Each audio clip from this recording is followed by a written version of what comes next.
अस्सलाम वालेकुम एवरीवन, ज़ेबतीक साथ वकार रियल उस्ताद की एक और एपिसोड के साथ biggest crackdown ever, housing societies plus slums removed. इस वीडियो में आगे जाने से पहले आप काइंडली हमारे चैनल को सब्सक्राइब कर लें। वीडियो अच्छी लगी तो उसको लाइक और शेयर भी कर सकते हैं।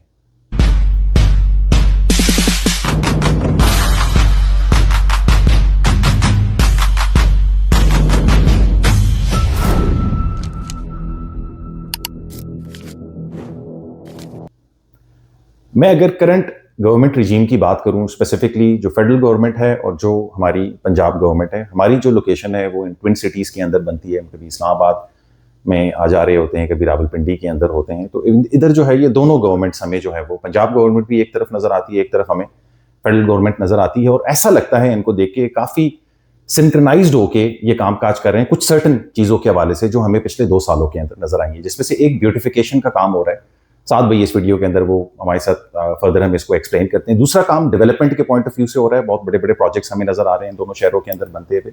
और उसके अलावा एक एंटी इंक्रोचमेंट ड्राइव हो रही है बहुत मैसिव स्केल के ऊपर, जिसमें तोड़ फोड़ ऐसी जगह हैं जिसपे लोगों ने अपने घर बार गाँव डेवलप कर लिए हैं और उधर कोई प्रोजेक्ट्स आ रहे हैं तो उन लोगों को वहां से विकेट किया जा रहा है। आज की इस वीडियो में हमारी ये कोशिश होगी कि हम इन तमाम चीज़ों के ऊपर बातचीत करें और एंड में एक ऐसा कंक्लूजन निकालने की कोशिश करें कि इन सारी चीज़ों से एक्चुअल में गवर्नमेंट या जो पॉलिसी मेकर्स हैं वो चाह क्या रहे हैं। साथ भाई हमारे साथ मौजूद हैं। जी साथ भाई। सबसे पहले हमने काम होते हुए देखा स्मार्ट सिटी की तरफ। हमने सबसे ज्यादा शुरू के अंदर होते हुए देखा जीटी रोड के ऊपर हमने ब्यूटिफिकेशन होते हुए देखी।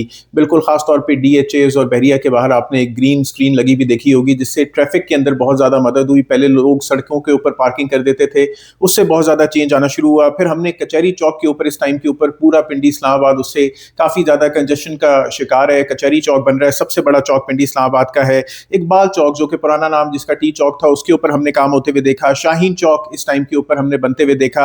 उसके अलावा पार्क रोड की ब्यूटिफिकेशन हमने होते हुए देखी, उसको ज्यादा वाइड होते हुए देखा, जो खासतौर पे जो मरगला एनक्लेव और मरगला ऑर्चर्ड्स की तरफ है। उसके अलावा हमने इस्लामाबाद एक्सप्रेसवे को सिग्नल फ्री कॉरिडोर बनते हुए देखा। इस टाइम के ऊपर आप फैसल मस्जिद से लेके अगर आप रबात तक जाना चाहें तो आप सिग्नल फ्री कॉरिडोर के ऊपर जा सकते हैं। जो 2-4 डैम इस टाइम के ऊपर बनता हुआ नजर आ रहा है। मरगला एनक्लेव का अंडरपास हमें बनता हुआ नजर आ रहा है। और उसके अलावा रावलपिंडी रिंग रोड हमें बनती भी नजर आ रही है। मरगला एवेन्यू को हमने बनते हुए देखा कि बिल्कुल खासतौर पे C14, 15, 16 के सामने से एक बड़ी जबरदस्त सड़क इस टाइम के ऊपर निकल रही है। उसके बाद अगर मैं रेगुलराइजेशन के ऊपर आऊं तो पंजाब ने एक पैरा फोर्स डेवलप की है, जिसके अंदर हमने बहुत सारी चीजों को चेंज होते हुए देखा, बहुत ज्यादा तोड़फोड़ होते हुए देखी। हमने सबसे पहले देखा सदर रावलपिंडी के अंदर एक पेडेस्ट्रियन स्ट्रीट बनते हुए देखी। इनिशियली तो दुकानदार इससे बहुत ज्यादा तंग थे, लेकिन अब सब गुड है। हमने राजा बाजार और निरंकारी बाजार के अंदर भी ठीक इसी तरीके की पेडेस्ट्रियन स्ट्रीट देखी। वो सड़क के जिसके ऊपर कभी जगह ही नहीं होती थी, ट्रैफिक की वजह से बदहाल हुआ हुआ मामला, अब लोग अपनी गाड़ियां पार्किंग प्लाजा में लगाते हैं और पैदल जाते हैं अपनी सामान और अशिया लेने के लिए। उसके अलावा अडियाला रोड के ऊपर हमने नवाज शरीफ ब्रिज आते हुए देखा। वो फ्लाईओवर जो अस्करी 7 के सामने और ख्वाजा कॉर्पोरेशन चौक के ऊपर से गुजरता है, हमने आते हुए देखा। उसके अलावा हमने गवर्नमेंट को ये ऑर्डर देते हुए देखा कि यार रावलपिंडी रिंग रोड अपनी कंप्लीशन की तरफ है, अपनी सब्जी मंडी, अपने बस स्टैंड वगैरह आप सब लोग वहां पे उस तरफ ले जाएं। अगर मैं फ्यूचर या ऑनगोइंग ड्राइव्स की बात करूं तो हमने देखा कि मेरा बारी जो कि शाह अल्लाह दिता के करीब एक सेटलमेंट है, उसके ऊपर सीडीए की एंटी इंक्रोचमेंट ड्राइव होते हुए देखी। उसके अलावा बरी इमाम के पास जो सेटलमेंट है, जो कच्ची आबादी वहां पे over the period of time generate हो गई थी, लोग 20-20 साल से रह रहे थे, लेकिन गवर्नमेंट ने अगर कोई सरकार की जमीन है तो भाई वो सरकार की जमीन है, सरकार ने अपनी जमीन वापस ली। दोचा डैम के विलेजेस, वो गांव भरबाला, खानपुर, जो हर इतनी मुश्किल से कोशिश कर रहे थे कि किसी तरीके से अपनी जमीनों को रिटेन करें, लेकिन जदोचा डैम पिंडी इस्लामाबाद के लिए और इस आबादी के लिए बनना जरूरी था, तो गवर्नमेंट ने पूरा एक्शन उसके ऊपर लिया। उसके अलावा अगर मैं कहूं कि 12 कऊ के ऊपर इस टाइम के ऊपर इलीगल एनक्रोचमेंट ड्राइव चल रही है और गवर्नमेंट उसकी तरफ जाने वाली है, तो इसके अंदर यानी बिल्कुल उस तरफ जा रही है और यहाँ पे मामला अभी आपको नजर आएंगे। हमने कुरी मॉडल विलेज के ऊपर काम होते हुए देखा। मरगला एनक्लेव बनने वाला था, कुरी मॉडल विलेज का एक बहुत ही पुराना मामला चल रहा था, सीडीए ने उसको सेटल डाउन किया। और मरगला ऑर्चर्ड्स एक ऐसा इलाका है कि जहां पे लिटिगेशन वाली जमीन थी, कब्जा माफिया बैठा हुआ था, और हमने 2025 के पहले क्वार्टर के अंदर देख लिया कि वहां पे एक मुश्किल तरीन मरहले से गुजरते हुए क्लियरेंस सरकार ने कराई। अच्छा साहब भी ये इंक्रोचमेंट के हवाले से भी आपने डिस्कस किया, आपने ब्यूटिफिकेशन के हवाले से भी डिस्कस किया। एक सेक्शन हमें इसके अंदर नजर आता है प्राइवेट हाउसिंग सोसाइटीज़ का, और उस हवाले से भी जो गवर्नमेंट की जैसी एंटी इंक्रोचमेंट ड्राइव है, आई थिंक वैसे ही anti private housing societies drive भी, और स्पेसिफिकली उन सोसाइटीज़ की तरफ प्रॉब्लम्स ज़्यादा हैं जो जिनके रेगुलरिटीज़ के लीगैलिटी के मसले मसाइल हैं, स्पेसिफिकली जो फाइल बेस्ड सेटअप से जो है वो इन्वॉल्व हैं, उसके हवाले से भी क्या अपडेट है ये बताएं। जब मैं प्राइवेट हाउसिंग सोसाइटी के ऊपर आता हूं तो मैंने खास तौर पे 2019 से लेके 2022 के ब्रैकेट में देखा, खास तौर पे वो टाइम जब एक एमनेस्टी चल रही थी रियल एस्टेट के ऊपर के बहुत सारी इन्वेस्टमेंट पाकिस्तान आई, ओवरसीज पाकिस्तानीज ने पाकिस्तान में पैसा भेजा, ज्यादातर पैसा फाइल्स की तरफ लगा, और फाइल्स में हमें आज क्या मिल रहा है कि 10 लाख रुपए के ऊपर 3 लाख रुपए ले लो, 2 लाख रुपए ले लो, यानी तकरीबन आपको 1/3 1/4 आपको कीमत आपके प्लॉटों की मिल रही है। सबसे पहली ड्राइव जो इसके ऊपर या सबसे पहला मार्का जो गवर्नमेंट ने मारा वो एक सबसे तगड़ी वेल, सबसे बड़ी हाउसिंग सोसाइटी बहरिया टाउन के ऊपर आया, और इसके ऊपर हमने फेज 3 एक्सटेंशन और फेज 4 के ऊपर एक नोटिस देखा CDA का कि जो भी इरेगुलरिटीज हैं उसे करेक्ट कर लो। पैराडाइज कमर्शियल के ऊपर CDA का नोटिस देखा, इरेगुलरिटीज को करेक्ट कर लो और जो जमीन CDA की बनती है उनके नाम पे ट्रांसफर कर दो। बहरिया फेज 7 के ऊपर CDA का नोटिस देखा कि जो जमीन सरकार की CDA की बनती है आप CDA को ट्रांसफर कर दिए। फेज 8 के ऊपर हमने बिजनेस डिस्ट्रिक्ट के अंदर एक्शन होते हुए देखा, RDA की तरफ से एक्शन था। हमने तख्त बड़ी फॉरेस्ट के मामलात को देखा, RDA उसके ऊपर सीरियस है। हमने स्वा रिवर की जो इंक्रोचमेंट हो रही थी उसके ऊपर RDA को एक्शन लेते हुए देखा कि इस टाइम के ऊपर ये चल रहा है। फिर उसके बाद हमने ब्लू वर्ल्ड सिटी की तरफ भी कुछ मामला आते हुए देखा, उनके गेट जो खास तौर पे उनका सेकंड गेट है जो जरा पुराने डिफरेंट स्टाइल के अंदर बना हुआ है, तकरीबन कोई साल एक डेढ़ साल एक पहले की बात है कि मेगा किस्म का क्रैकडाउन हुआ, नॉट द ब्लू गेट, तो उसके ऊपर हमने जो खास तौर पे इजिप्शियन स्टैंडर्ड के ऊपर बना हुआ है तो उसकी डिमोलिशन हमने होते हुए देखी, RDA की तरफ से हुई थी। हमने रूडन एनक्लेव के अंदर खास तौर पे उनके एग्जीक्यूटिव ब्लॉक के अंदर स्ट्रक्चरल डिमोलिशिंग देखी, उनके घोड़े बने हुए थे और कुछ साइड के ऊपर गार्डन्स बने हुए थे, उनको कुछ एक आध सेटअप बना हुआ था, RDA ने उसको मिसमार कर दिया। हमने बड़ा रिसेंटली किंगडम वैली की तरफ देखा, कंपटीशन कमीशन पाकिस्तान के साथ कि किंगडम वैली इस्लामाबाद के अंदर फॉल नहीं करता तो आपने ये नाम क्यों यूज किया, ये लो भाई फाइन आपकी तरफ। हमने अभी रिसेंटली बहुत ज्यादा रिसेंटली फैसल टाउन 2 की तरफ देखा कि नैब का एक सीरियस नोटिस है कि भाई ग्रीन एरिया के ऊपर बना रहे हैं, हाउसिंग की इतनी जरूरत नहीं है, RDA से अप्रूव नहीं है, और नैब ने सिर्फ फैसल टाउन फेज 2 को ही नहीं उसमें RDA PHATA और TMA को भी उसमें नामजद किया। उसके अलावा कल ही फैसल टाउन फेज 1 की तरफ एक ऑड सा केस हमने बनते हुए देखा कि भाई आपने सीवरेज वाला सिस्टम नहीं बनाया हुआ, जो नाले आप RCC वॉल बना रहे हैं नाले की उसको आपने ओपन छोड़ दिया है जिससे आप माहौलियाती आलूदगी की तरफ गामजन है, और उसके अलावा जो ओवरऑल रेट्स वहां के हमें नजर आ रहे हैं आपने इतना उसके ऊपर वर्किंग नहीं किया, लोगों को नुकसान हो रहा है, ओवरसीज पाकिस्तानी को नुकसान हो रहा है। तो हम इदारों को इनके अंदर इस टाइम के ऊपर, मैंने एक और जमीन बहरिया टाउन की थी, बहरिया एनक्लेव 2 की तरफ FBR ने एक जमीन जब्त की बहरिया टाउन की, तो हम इदारों को एक्टिव देख रहे हैं, CDA RDA FBR competition commission Pakistan NAB, तो इदारे इस टाइम के ऊपर बहुत ज्यादा खुल के बात कर रहे हैं हाउसिंग सोसाइटीज के ऊपर। अच्छा साहब भी ये सारा का सारा काम काज तो हमें होते हुए नजर आ रहा है, पिछले 2-1 साल से हम इसको ऑब्जर्व कर रहे हैं, बट इसमें जो अवामुन नास है जो इन सारी चीज़ों से इफेक्ट हो रही है, चाहे अगर वो ब्यूटिफिकेशन के नाम के ऊपर कोई जगह साफ की जा रही है तो लोग उससे इफेक्ट हो रहे हैं, कोई ना कोई उधर बैठा हुआ था, चाहे अगर वो एंटी इंक्रोचमेंट हो रही है तो किसी के घर तोड़े जा रहे हैं, चाहे अगर वो डैम बनाने के लिए कोई जगह खाली की जा रही है तो किसी को वहां से भगाया जा रहा है। तो ये लोग ज्यादातर ये सवाल करते हैं कि आप लोग पहले कहाँ थे, हम तो 20-20 साल से 15-15 साल से 25-25 साल से इस एरियाज के अंदर बैठे हुए थे, आप लोग पहले कहाँ थे, अब क्यों जाग गए, ये बताएं। देखिए पहले की बात अगर आप करें तो अभी पाकिस्तान एक ऐसे टाइम से गुजरा और काफी टाइम से ऐसे टाइम से गुजर रहा है कि ऑलमोस्ट बैंकरप्सी आई, फिर किसी ने आके बचा लिया, फिर ऑलमोस्ट बैंकरप्सी आई।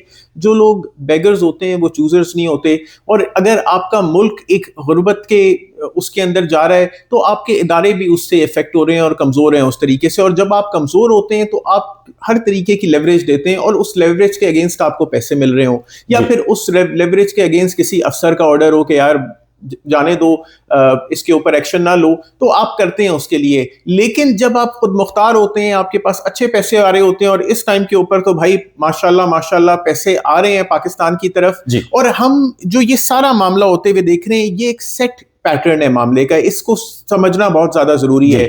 जब हमने ये नई रिजीम आते हुए देखी तो लोग इससे बहुत ज्यादा नाला थे। सबसे पहले जो काम हुआ वो एक पॉलिटिकल सेंटिमेंट के ऊपर हुआ, चाहे वो किसी पॉलिटिकल पार्टी से एफिलिएटेड इंडिविजुअल्स के ऊपर हुआ कि भाई हम पार्टी छोड़ रहे हैं, हमारा इससे कोई ताल्लुक नहीं है, पाक फौज जिंदाबाद, या फिर वो किसी सहाफी के ऊपर हुआ कि भाई हम इस मामले से बरी ज़िम्मा है, या हम मुल्क बदर हो रहे हैं, हम उसके ऊपर कुछ ना कुछ काम करते रहेंगे, या फिर इस तरीके के सिलसिले हमने होते हुए देखे। और फिर उसके बाद हमने इस टाइम के ऊपर अगर हम देख रहे हैं तो हाउसिंग सोसाइटीज की तरफ या फिर इंक्रोचमेंट के ऊपर या इलीगैलिटीज के ऊपर हम काम होते हुए देख रहे हैं। बहुत सख्त जो साइबर क्राइम है उसके हवाले से बहुत सख्त इकदाम हुए, हमने फायर वॉल्स लगते हुए देखी अपने इंटरनेट के ऊपर। तो it is a vision 2027 that your country is following currently. और इसके अंदर अगर कोई भी इरेगुलर इंडिविजुअल या कोई इरेगुलरिटी करने वाला इंडिविजुअल अगर आप देखेंगे तो उसको आप कैफरे करदार तक पहुंचते हुए देखेंगे। गवर्नमेंट इस टाइम के ऊपर बहुत ज्यादा सख्त है। मैं पंजाब गवर्नमेंट को देख रहा हूं कि वो आपको ग्रीन सर्टिफिकेट्स दे रही है कि अपने प्रॉपर्टीज को रेगुलराइज कर दें, हम हर तरीके से चेक करके आपको बता देंगे। अगर आप ओवरसीज पाकिस्तानी है, किसी ने आपकी प्रॉपर्टी, किसी घर, किसी जमीन के ऊपर कब्जा किया हुआ है, तो आप हमें बताएं, डिप्टी कमिश्नर डायरेक्टली आपकी प्रॉपर्टी अवेलेबल करेगा।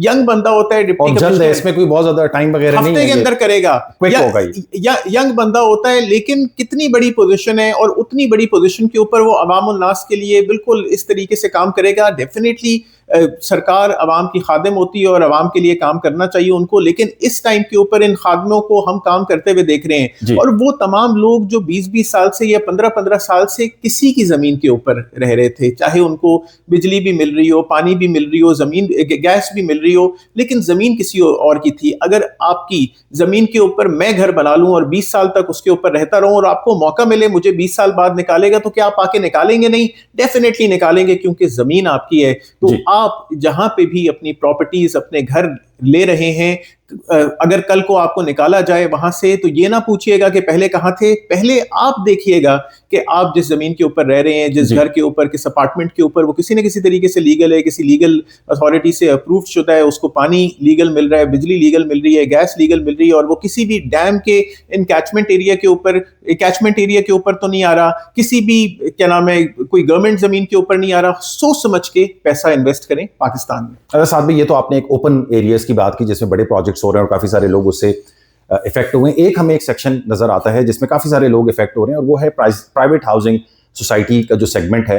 अगर हम अपने बहरिया टाउन का जिक्र किया है इस वीडियो के अंदर, अगर हम बहरिया टाउन की बात करें तो काफ़ी ज़्यादा स्लमी रेट्स हैं इस टाइम के ऊपर। कोई जो अलॉटीज़ हैं उनका सुनने वाला नहीं है, जो उनके डिलेड प्रोजेक्ट्स हैं उसके ऊपर कोई कामकाज नहीं हो रहा, कब होगा ये भी नहीं पता। उसके अलावा हमने पार्क व्यू सिटी के साथ लाहौर के अंदर ये चीज़ देखी कि वो रावी इस्तकबाल करने आ गया पार्क व्यू सिटी के अंदर, 2-3 ब्लॉक उनके खा गया। बाद में लोगों को पता चला कि यार ये तो जो था वो रिवर के उसके ऊपर था, इसको एनओसी भी मिली हुई थी। और ये अब ये जो हाउसिंग सोसाइटीज़ के अंदर लोग हैं आजकल की डेट्स की अगर हम बात करें तो करंटली फैसल टाउन के हवाले से, फैसल टाउन फेज़ 2 और फेज़ 1 के हवाले से पिंडी इस्लामाबाद की मार्केट में काफ़ी ज़्यादा बात हो रही है। स्पेसिफिकली फैसल टाउन फेज़ 2 के वो नॉन एनओसी ज़्यादा जगह है और ग्रीन एरिया के ऊपर बना हुआ है, बनाने की कोशिश कर रहे हैं, अभी बना नहीं है। तो इसको अब ये जो इसके अलॉटीज़ हैं इतने सारे, फाइलों की आपने बात की जी कि 75-80% माइनस में है सारे के सारे अलॉटीज़।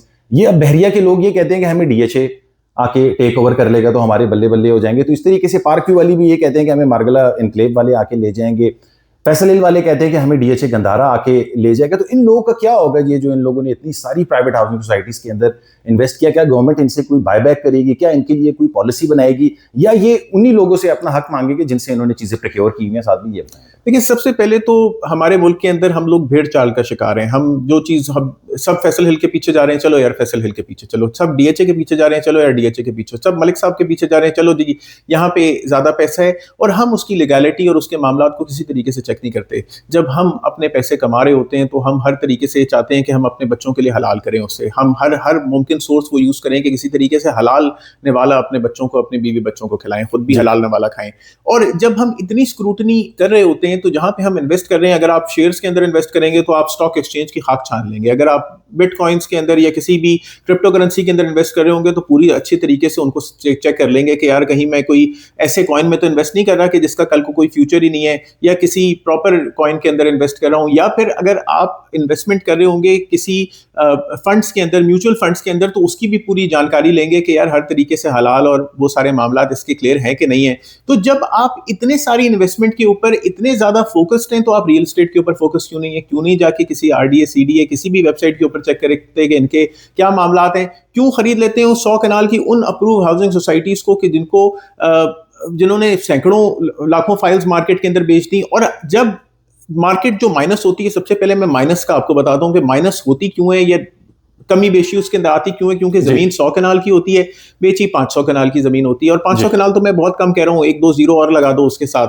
तो इतना ज्यादा लोगों ने उसके ऊपर बेचा हुआ होता है। और जब ज्यादा बेचा हुआ होगा, जमीन कम होगी, अल्टीमेटली मिलना कम होगा, तो आपकी फाइल की तो कोई कीमत नहीं है। जो डीलर आपको बेच रहा है उसको क्लियरली पता है कि यार फलाने हाउसिंग सोसाइटी की फलानी जमीन उसको उनके पास नहीं है। Over the period of time पता चल जाता है जब आप उनके ओनर्स के साथ और सारे मामलात के साथ बैठे हुए होते हैं। तो जब लोगों के पास ये जगह है ही नहीं, तो आप जाके पूछते क्यों नहीं है इन हाउसिंग सोसाइटी से। चाहे आपको क्वेश्चन करना पड़े डीएचए से जाके कि भाई डीएचए वैली अब तक आपने क्यों नहीं डिलीवर की, आपको अपने हक के लिए जाना चाहिए। मैं जाऊंगा आपके हक के लिए, या मैं जाऊंगा फैसल हिल आपके हक के पूछने के लिए। आपको जाना है अपने हक के लिए कि आप अपने हक की आवाज उधर उठाएंगे। लेकिन हम लोग डरते रहते हैं कि यार कौन जाए, हमारी पोजीशन इतनी बड़ी काफी ज्यादा। जितने भी एंड यूजर हमें अप्रोच करते हैं, अगर कोई किसी का यानी बहरिया के साथ किसी का कोई मसला है तो 10 दफा सोचेंगे बहरिया टाउन कैसे जाएं। मैं एक सीनियर सर्वेंट हूं, मैं अपने हक की आवाज नहीं उठा सकता। भाई अगर आप अपने हक की आवाज उठा नहीं सकते तो आप एक सही इंसान अनफॉर्चुनेटली है नहीं। तो मशवरा ये है इन तमाम लोगों के लिए कि आप अपनी अपनी इन हाउसिंग सोसाइटीज के पास जाएं जिनके साथ आपने इन्वेस्ट किया है, जिन्होंने आपको वादे किए थे कि महीने 2 साल 3 साल 5 साल के अंदर एनओसी आ जाएगी